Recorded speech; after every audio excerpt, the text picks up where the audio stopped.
Here we are looking at example 9 from our 2.4 number 1 set of notes. We're asked to write the equation of a line that is parallel to our x-axis that passes through this point 4, -6. So we have our standard xy coordinate plane. And we are trying to find an equation that is parallel to our x-axis. Now the kicker though is that it has to pass through this point 4, -6. So the point 4, -6 is about right here. So in other words, we need the line that is in fact parallel with our x-axis. Like here's another parallel line, here's another parallel line, here's another one. But it has to pass through this specific point. Alright? Now, if you think about this x-axis, and you think about a line that's parallel with that x-axis, well then the slope of this parallel line, likewise with the x-axis, has to be 0. In other words, you can even just see from our x-axis that it's horizontal, and as a result you're not going up or down any, that your slope is just 0 throughout the entire time for your line. And because you're dealing with a line that's parallel with your x-axis, this line would also have to have 0 slope. So we're going to go ahead and use a slope that is 0. Now it also has to pass through this specific point, 4, -6. Well, there's really two ways that you can kind of go about doing this. Some people might be able to just recognize that this is the line y is equal to -6. But if you can't do that, that's okay, because we're still going to talk about how to go through this thing maybe without just recognizing it.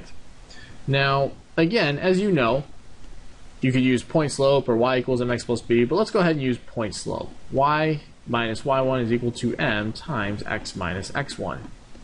Again, this is point slope. And the reason why you could use point slope is because you have a point. Here it is. We also have a slope, so you could use point slope.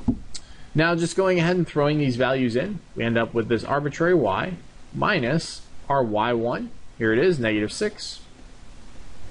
It is important to have those parentheses around there, even though your y value is negative, you still have to subtract by definition. Equals our m, well that's just 0, times our arbitrary x minus our x1. Here it is, 4. Now on the left side, we are subtracting by this -6, so really we are adding that 6. And we end up then with y plus 6 on the left side is equal to 0. When you distribute this in, you're just going to end up with 0 times x is just 0.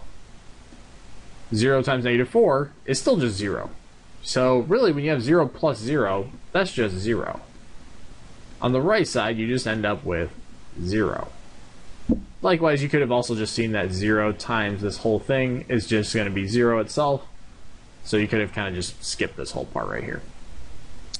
Lastly, all we're going to do is try and solve for y. So we would subtract 6 from both sides.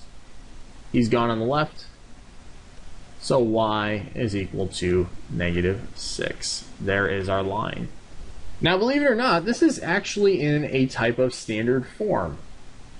As you might recall, we have y is equal to -6. The coefficient in front of this variable, if it's not written, it's always assumed it's a 1.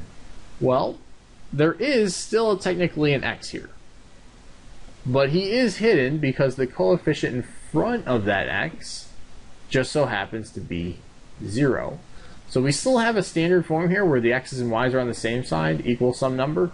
But when you multiply this variable by 0, essentially it's going to be gone. So we don't even really bother to write him. And as a result, our line again is y is equal to -6. So again, though, that is example 9 from our 2.4 number 1 set of notes.